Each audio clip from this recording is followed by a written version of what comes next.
Hi everyone, my name is Sankey, and today I'm going to be starting a new sort of short video series called How to Play Like a Pro.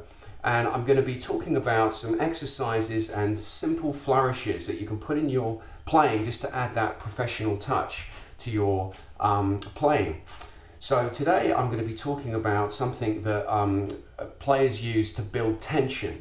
And it's a really simple thing to do, which opens the door into some sort of wonderful possibilities in a solo setting, duo setting, band setting.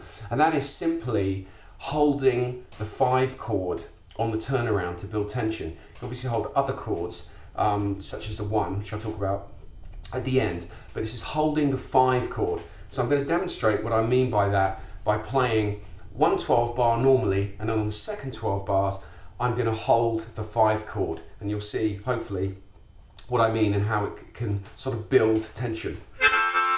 So I'm using a B flat harmonica in cross position.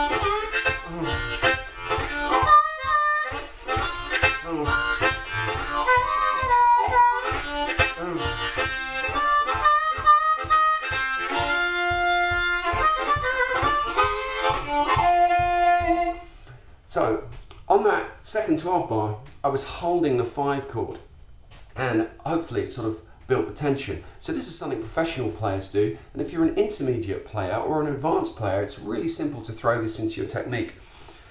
Now, a simple way to start doing it is, as you come round onto the 5 chord, is play that octave. So the draw 1, draw 4 octave, or the 4/8 octave, just to imply that the key is changed. That's essentially what you're doing, is you're kind of shifting the key center. So for the period that you're on the 5 chord, effectively you're like in 3rd position. So all your sort of normal blues licks will work there, but if you're able to overblow, for instance, you can use the blow 5 overblow and others to play chromatically and to shift the key center. But the real important thing is to keep that chord there and suggest it. So the octave is a great way of doing that. So as an intermediate player and advanced player, come around.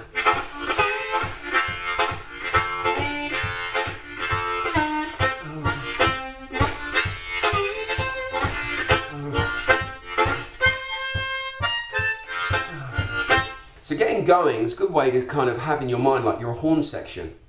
And this is it thinks whether you're playing a funk or a slow blues. Keep that pulse there, and then you can move away and play your licks.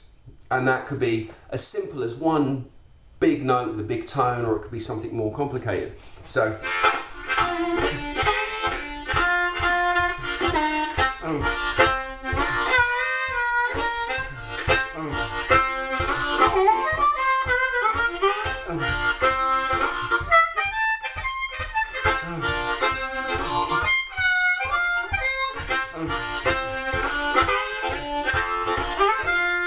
Now when you come out of it, which is kind of like the dismount, I suppose, or where you're sort of building the tension, and then you resolve to the 1 chord in this case, it's important to land on a note that really emphasizes the fact that the key center has changed back to the root note. So in cross position, that's going to be your draw 2, your blow 6, primarily, or your blow 9.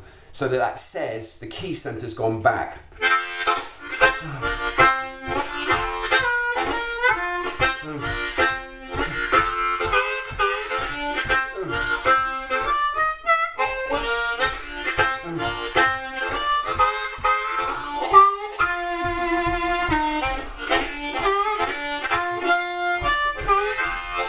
So if you want to start getting more advanced, then you would try and find other notes that you could also imply the key center has changed. Like for instance, you could use the major third. It's a great way of showing that. And that's what I'm going to talk about in my next video. So that's how you hold the 5. It also applies to the 1 chord. If you want to go and hear a fantastic example of that, look out for Ronnie Earl. I think it's on Blues for the West Side. It's either on Still River or one of his live recordings, or it's Blues for Magic Sam, something like that. He plays through the song and he's doing normal 12 bars, and there's a passage in the song where he just holds the 1 and he builds it and he builds it and he builds it and builds it, and then he resolves it to the 4. So this idea of holding chords is using what you've already got, but using it in an interesting way for the listener. This is also a great way, I should say, of practicing playing the changes, which is something that really the professional players are fantastic at, or advanced players, is playing through the changes. So if you're holding the 5 chord and you've got to hold that key center, you've got to be using the right notes. So it's a great way of practicing the scales which are in that particular key. So I hope you found that useful. And the next video I'm going to upload is going to be talking about little flourishes and the way that you can end licks. See you then.